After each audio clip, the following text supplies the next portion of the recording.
Good afternoon, everyone, and welcome to Star Wars Headlines here at laughingplace.com. I'm Rebecca Mosley, the co-founder of Laughing Place, and with me is our editorial director for Star Wars content and our Southern California correspondent, Mike Celestino. Mike, how's it been? Very well, going very well. Thank you. I have something to say at the top here. Usually I would save this for the end, but I'm so excited by an interview that I did today with composer Natalie Holt, who wrote the music for Obi-Wan Kenobi on Disney Plus and Loki on Disney Plus and Hulu's new film, The Princess, which comes out tomorrow on Hulu. It's up now. You can go and listen to this half-hour episode with the 20-minute interview with Natalie Holt.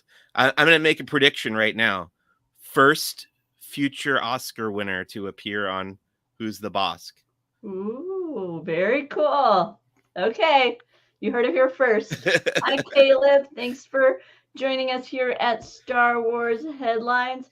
Yeah, the Star Wars news is a bit diverse today. Not a lot of it, but it kind of takes us all over the place. And Mike, I'm going to start off by showing you a little clip from the Disney Wish because that's where a good portion of our team is right now, because the Wish is currently docked at Castaway Cay, a media christening cruise. And during the christening ceremony, Mike, they showcased a little bit of Hyperspace Lounge, and I thought I'd also show this a little moment to you and see what you think as you watch it. Oh no, it's going to go back to Chapek. Hang on.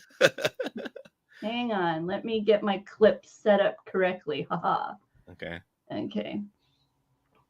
Can't wait to experience moments like this, like seeing Bob Chapek talk in front of a funnel. Yeah. Oh, that's funny. Okay, my clip has disappeared. The other day it was it was a nice little clip of the Hyperspace Lounge. So instead, I'm just going to show you what it's like when you walk in. Okay. Yeah, I saw this on our Twitter yesterday. So is he pressing a button there, or it just opens automatically, or what? I don't know. So taking a look around, got a variety of beverages. What'd you think? I think they pushed a button to make that door go. Okay. Now, is that porg mug is from Oga's Cantina and Galaxy's Edge? Do they also sell that there at the Hyperspace Lounge, or is it just on display? No, it's among the cups. My understanding is there are 3 beverage containers there, and one of them is the porg that we're familiar with. The other is that Chandrilla Starliner looking goblet that you have, but without the logo. And then the third one is another goblet, and when you flip it over, I've seen the base of it actually says Hyperspace Lounge, so it seems to be very specific to the location. Hey, Orange Grove has thrown money at you to answer a question. And it is, who do you think will eventually replace Kathleen Kennedy? And first of all, I guess we'll start off with, do you think that somebody will eventually replace Kathleen Kennedy? Okay, this is a good question. I don't think it would be Jon Favreau, because Jon Favreau is more of a creative than an executive. Kathleen Kennedy holds an executive position as the president of Lucasfilm. Now, you might say, well, George Lucas is a creative and an executive and was in charge of Lucasfilm for a while. And yes, that's very true. But he and Walt Disney, I think, are 2 very unique examples of people who combined both of those talents and skills. I would say Kathleen Kennedy is a very talented executive and probably not much of a creative, and vice versa for Jon Favreau. As for who would replace her, I think there are a lot of names probably being thrown around if and when that comes up at some point in the future.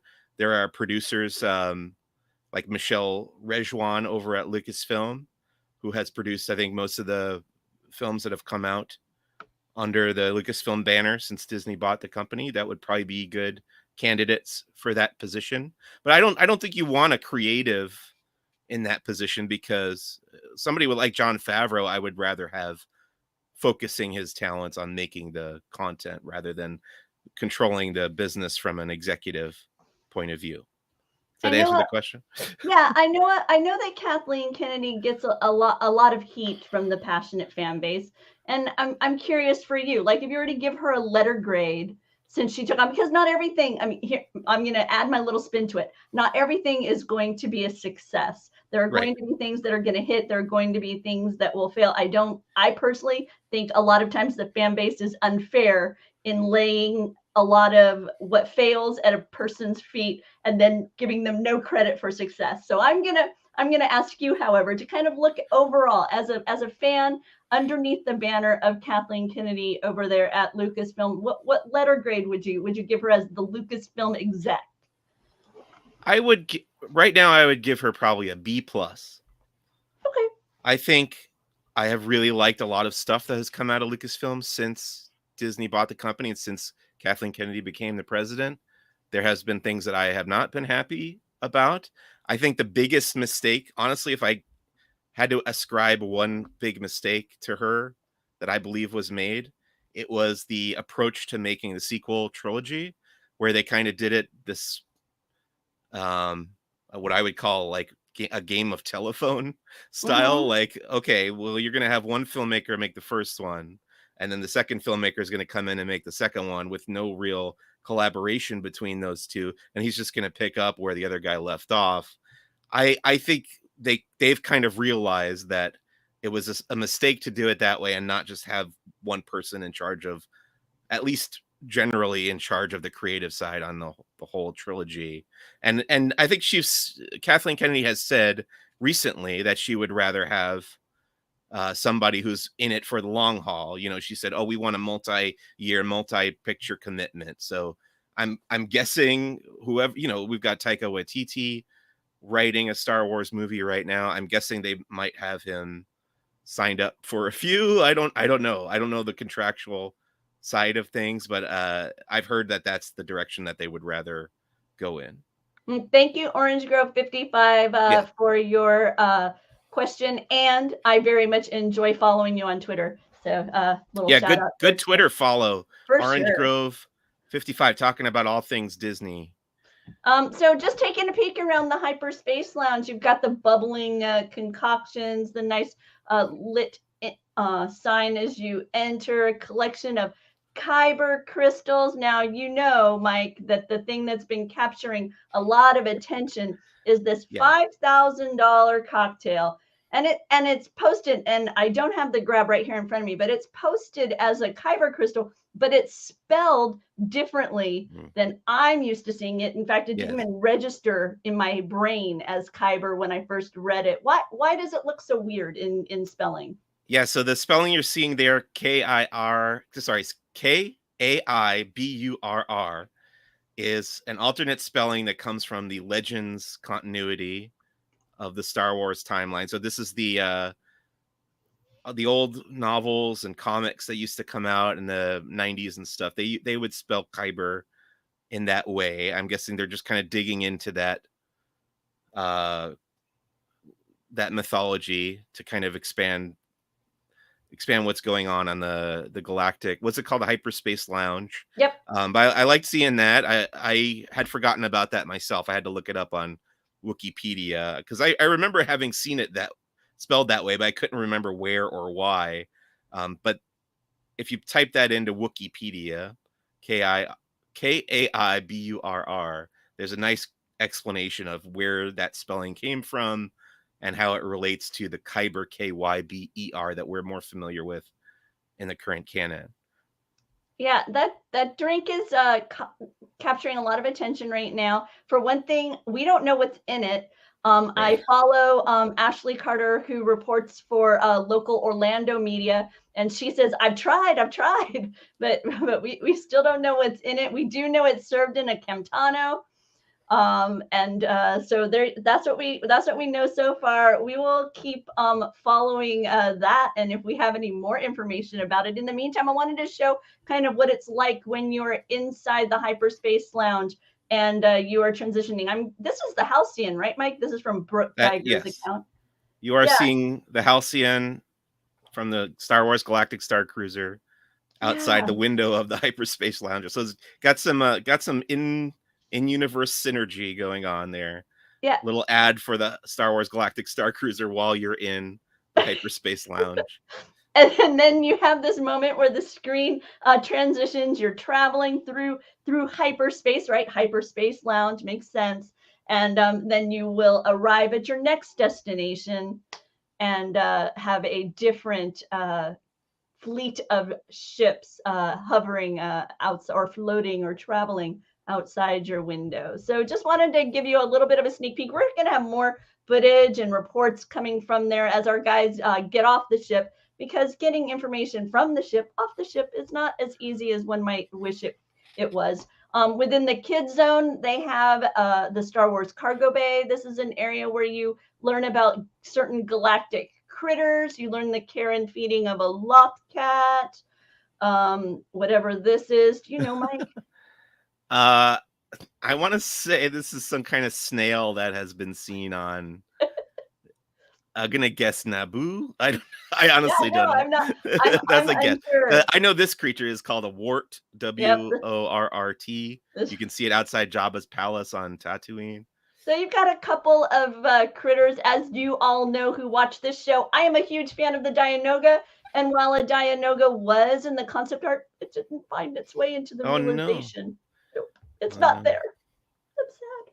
At least we have 2 Dianogas in Galaxy's Edge. Well, and I have mine sitting. And you have yours, and you could buy one at the creature stall. Yep, that was very sad. So there you go.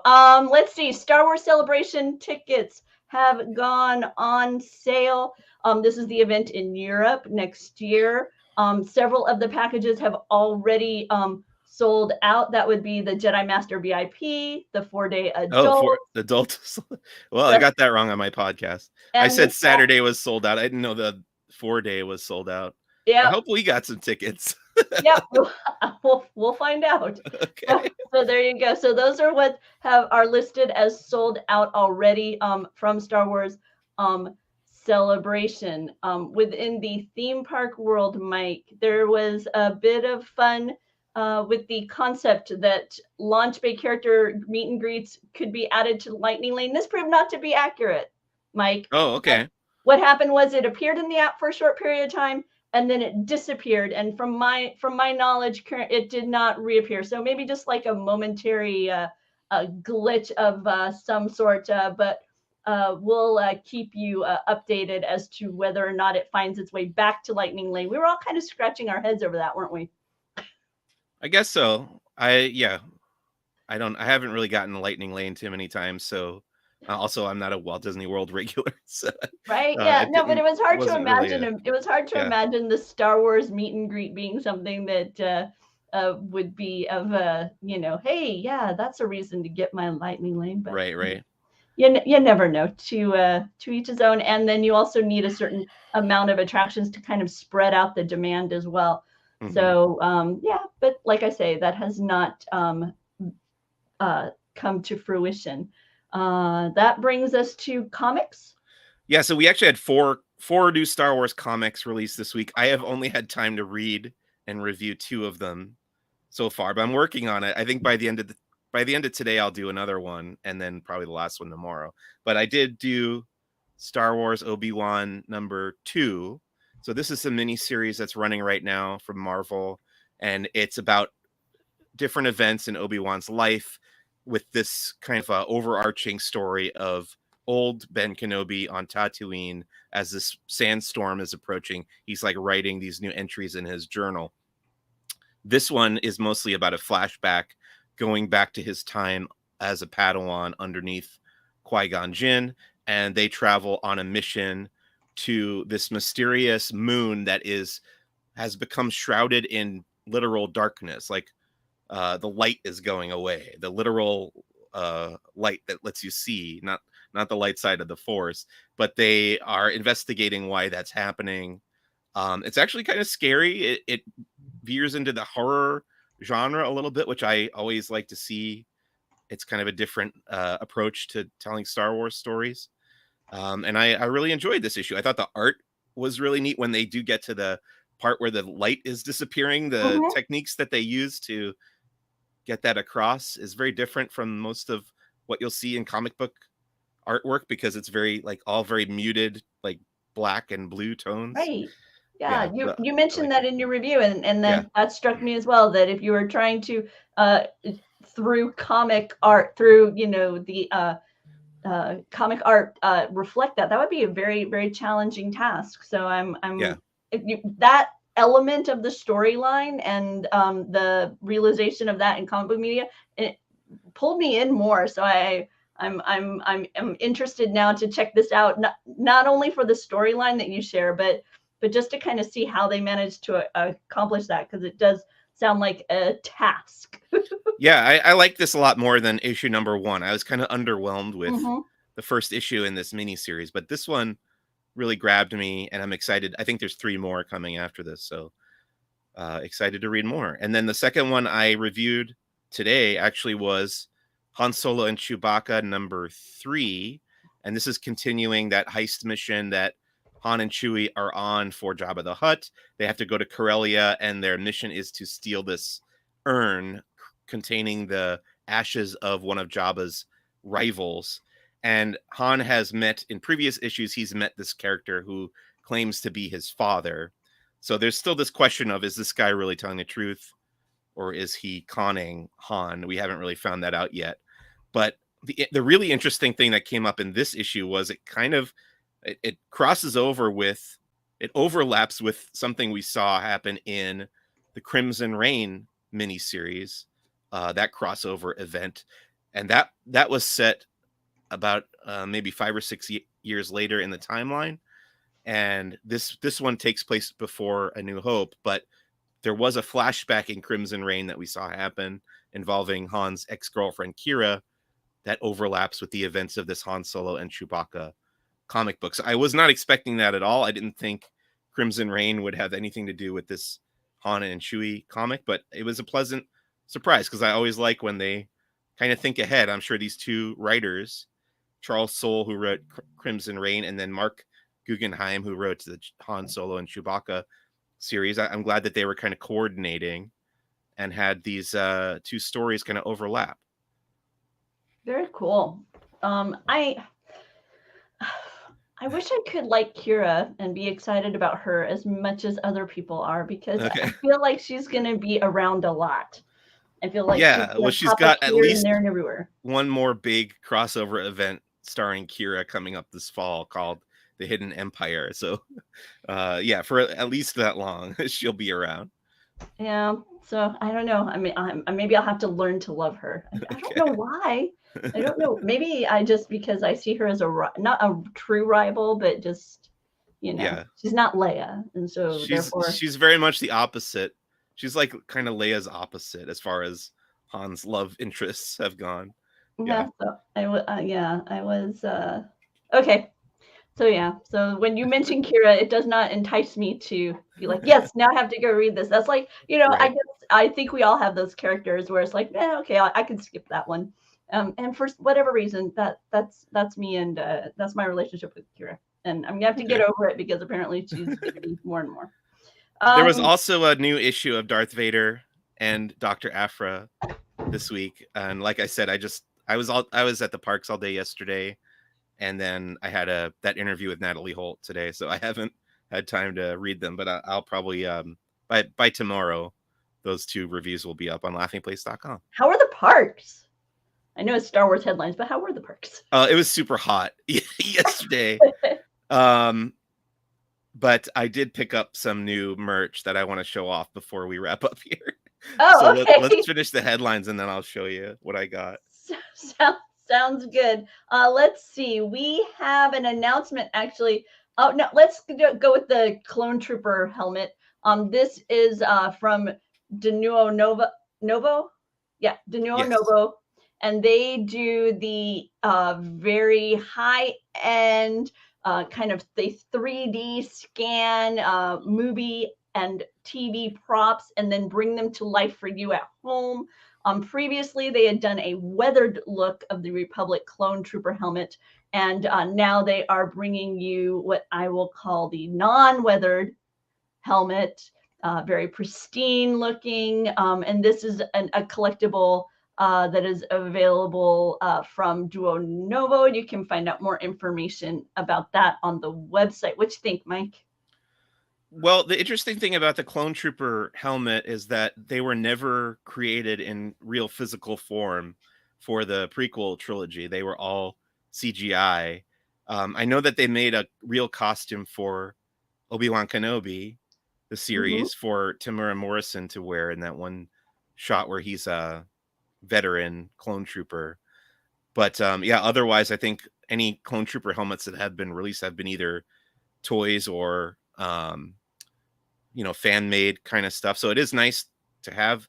I think people who are Clone Trooper fans will be happy to get their hands on this. These Duo Novo replicas are all really high quality, highly detailed, and accurate. Screen accurate. So it looks pretty cool to me. Hi, Gio. Thanks for stopping by. By the way, if you are interested in the helmet, note that it fits a head size up to the size 8. So keep that in mind. But check out Laughing Place for more information about that helmet release.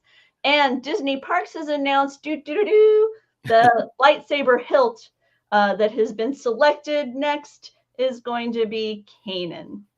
Yeah, so they announced this poll at Star Wars Celebration about a month ago. I'm guessing it ran for a month to decide the next legacy lightsaber to come to Doc Ondar's Den of Antiquities at Galaxy's Edge. And the winner has been selected, excuse me, my voice is going again, as that'll teach me to do the podcast and the live stream back to back. The winner has been selected as Padawan Caleb Doom, aka Kanan Jarrus. This was his name before he changed it when he went on the run after Order 66. But yeah, it looks like a very cool lightsaber hilt that will be available soon at Doc Ondar's. And when these things come out, people go nuts for them. There's going to be a big line waiting to get into Doc Ondar's again. And Kanan is a very popular character, so it's going to be cool to get their hands on this. May the Force be with you, David.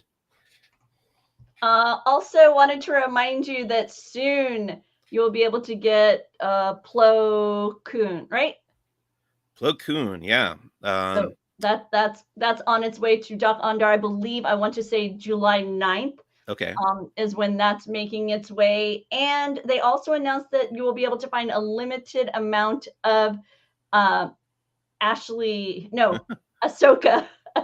Tano's sabers at Doc Ondar's in Batu East, so Walt Disney World. And it says I am no Jedi on the side there. Yeah, I am no Jedi. That's what she is known for.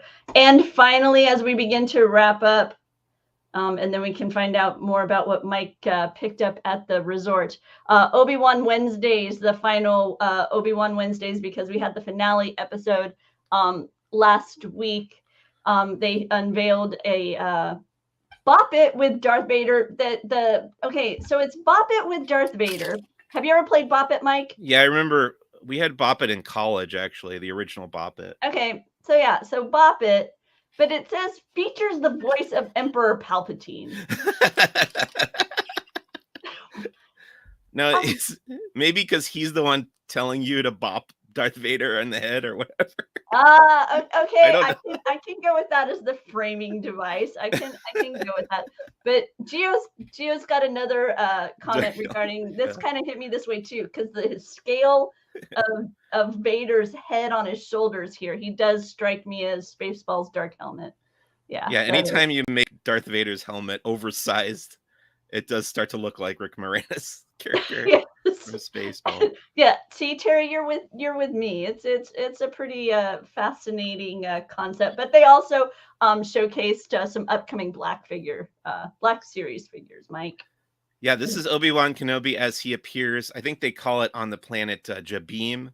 Yes. In the Obi-Wan Kenobi series. So very cool looking 6-inch scale Obi-Wan Kenobi from the show. And that robe is fully removable. So that's a nice element to the figure. And this is his little Jawa friend that sells him that Skyhopper toy. What's his name? let me see. Let me pull I it know up right I know he quick. has a name. I just can't remember. No, I had it earlier. It is Tika, Tika, right? It sounds like it should be an Ewok, but it's a Jawa. right? Tika. Yep. So there you go. So those are the items that popped up this week for Obi-Wan Wednesdays, and along with the Mission Fleet figures, you've got Yeah. Obi-Wan, you've got Ned B, Vader, and Reva. And speaking of Reva, Mike, so this week an article popped up over at the Direct, and it is an exclusive interview with the author of the original script, and the name is not in front of me, Stuart Beatty. Uh-huh. And he talks about his original plans for Reva. And I found it a really fascinating article, because for me, I think last week when we talked about the Kenobi series, I told you that kind of where that arc for Reva went, where the story kind of just overall, I kind of, when all was said and done, the finale left me bleh. Whereas I've been like building, and then I just kind of ended in the meh category. Okay. Reading what his original concept was for Reva, this would have worked out much better for me. The idea that she didn't know that Anakin was Vader, and so her venom was purely at the Jedi until Obi-Wan unveils this truth to her. Okay. And then she ends up being a sacrifice. She ends up being somebody who aids in Kenobi's deceit, in that Vader then believes him to be dead. Oh. And so just a really, like I say, a very different focus. I'll be sure to put the link down below so everyone can read through about the character art, because it's really just a very different aim, very different focus. But it brings to mind again what you're talking about with the varying directors coming through the sequels. I sometimes wonder how much of that happens just even like with the series, because this is the script writer. Mm-hmm. And so, I mean, I have to imagine that then with the creative process, right, when you bring in directors or you bring in, that individual, that they can make certain changes to your story, kind of, adapt your vision. You know more about story filmmaking than I do, so I'm kind of throwing that out there. Am I misinterpreting the? Well, what I was talking about is more of like, okay, you had 3 movies back to back that were going to be written and directed by different people. Obviously, Colin Trevorrow got let go or whatever, and J.J. Abrams came back to finish it off. But that approach never quite makes sense to me. At least with Obi-Wan Kenobi, yes, there was an original, or I think a few different writers who had approached this, and then they brought on Joe B. Harold, who ended up being the final screenwriter. But then you still had, at least you had Joe B. Harold rewriting the whole series, so you did have a consistent vision, even though it was rewritten from previous creative talents. At least there was a consistent vision between Deborah Chow as the director and Joe B. Harold as the writer. Okay. At least they were around for the whole series. You know what I mean? Yeah, no, totally. That's kind of what I was trying to make sure that I had a feel for, because I don't pay as much attention to that kind of creative team development as you do, and I knew you would set me straight. The other element of Stuart Beatty's discussion was that he mentions that he had actually crafted this character prior to the video game Fallen Jedi Fallen Order. Yeah, because people compared the story arc that he wrote very much to the third sister. No, to the character in that. What was I want to say? I'll pull it up. Yeah, I don't remember which sister that was. Names at you. Yeah. Let's see. The second sister. Okay. The second sister. But yeah, this was he actually crafted this arc prior to that, and so it was kind of confirmation in that way of the arc. So I don't know if that's what played into making these dramatic changes to her story arc or not. And he also talks about having had Commander Cody in mind as he was crafting his story, and so I know there have been some rumors out there about Commander Cody and the possibility of Commander Cody appearing in future things or whatever. So that kind of confirms that at least the notion has been floating out there among the people who are involved within the creative process for Disney Plus series. So like I say, I'll put a link below because I found it a really interesting read as far as what his goals were for the Reva character and her story arc. And for me, I would have found it a much more satisfying story overall if that had been the one that they continued with. But I get things change and dynamics change, and you have all kinds of things that come into play when you actually start rolling tape that they don't roll anymore. But I'm actually kind of surprised that he was able to talk about that, because it seems to me that people in the past, when like Phil Lord and Chris Miller left Solo, a Star Wars story, or when Colin Trevorrow left The Rise of Skywalker, obviously his script got leaked eventually. We don't know by who, but I would think that they've all signed non-disclosure agreements about that kind of stuff. So that you don't see a lot of interviews from these people talking about, well, this is how I would have done it or how I wrote it or whatever. So it's surprising to me that he was it Stuart Beattie got to do that interview without, I don't know, anything. But once again, if you're looking for it, it's over at the Direct, and I'll put a link somewhere below so that you can read it. Honestly, this is not an entertainment website that I'm that familiar with, so it came to me more because I just kept looking into Reva and the story arc, and so when I see original script, I was like, woohoo, let me go read that. Yeah. So there you go. But Mike, you said you did some shopping. I'm sure everybody wants to know what you've picked up at the resort. Yeah. So I have a couple Indiana Jones things I want to show off. There's also in the other room, I did get a new Star Wars, the coaster set. I don't know if you want to bring up the tweet. I'll let you talk about your indie stuff, Okay. and I'll look for that. I'll look for the coaster stuff. So this got revealed at Star Wars Celebration from the Indiana Jones franchise. They're selling all the relics from the 4 existing movies. The first one being Raiders of the Lost Ark, and this is the fertility idol from the opening of Raiders. I'm going to open up the box here. It might take me a minute, but here you can see the box that it comes in. Got a silhouette with some hieroglyphs there, and there's the fertility idol box. I've already opened this up, but I put it back in with the styrofoam here. Get it out of the box. I saw a few people tweeting about these because it's an impressive collection. This collection of Indiana Jones items is currently also available over on Shop Disney in many cases as well. Kyle Burbank points out a collection of MacGuffins. Yeah, MacGuffins, right. And for those of you who don't know, Mike is fluent in Arabic and soon Mara, if not already Mara. I know a little bit of the Mara glyphs, not as well as Arabic. It's funny because for me, Mara's so easy to just discern. I'm still working on my Arabic. The eye looks like an eye, yeah. Here's the idol, front and back. Wow. Very nice, very solid. Pretty good piece. I did hear that this is a little oversized.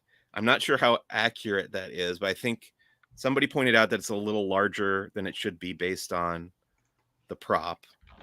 Who knows if that's accurate or not?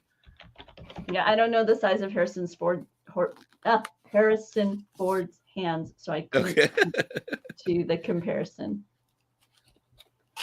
But I'm glad to have a replica of that.